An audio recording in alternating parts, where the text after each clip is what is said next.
These are the Centre Console Armrest lids sat in between these seats for the Jaguar E-Type models. Obviously there are a couple of different versions on the E-Type range, all to do with the length of them, but for the sake of this video that is irrelevant. What I wanted to show you here is effectively we've got an original one here, all fully trimmed up with the hardboard panel on the bottom there, and you can see the corner of the ply main piece there. We then have a partially trimmed down version, so the hardboard panel's been taken off the bottom there, but we've left the ply and the foam on. And then we have one of our actual pre-sewn covers there. And a common problem that we hear about is people dummy fit the cover over the top of either of these connotations of the armrest.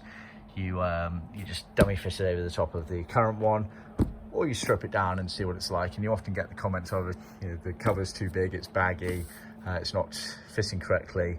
Around the piping sections, it's dipping down around the front. And the problem's not the cover size at all, it's actually the foam inside.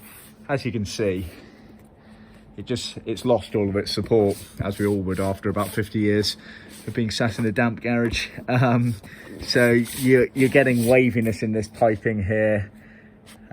You can see where it's coming in there, where it's lost some of the stiffness of the padding going around it. And you can see even more so on this one here. It's all over the place with the foam. It should be fairly square and rigid, and it would have been that 50 odd years ago, but it declines over time. It's the same as your seat foams.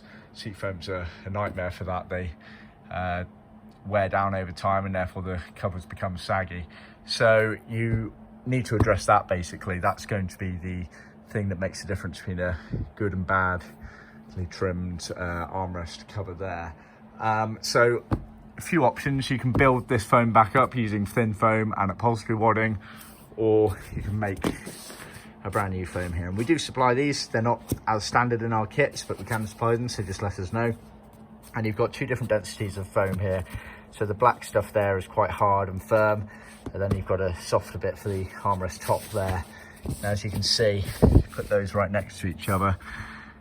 They're the correct size and everything, but you've just got the rigidity, it's a hard word to say, going around on that one there, and keeping all the corners flush and whatnot. And that means that when you put that inside this and really give it some tension over the top, this is going to be offering you the right amount of support for the cover itself, and you'll get a nice neat finish. See one of the follow-on videos for this, as we'll show you this cover fully trimmed up.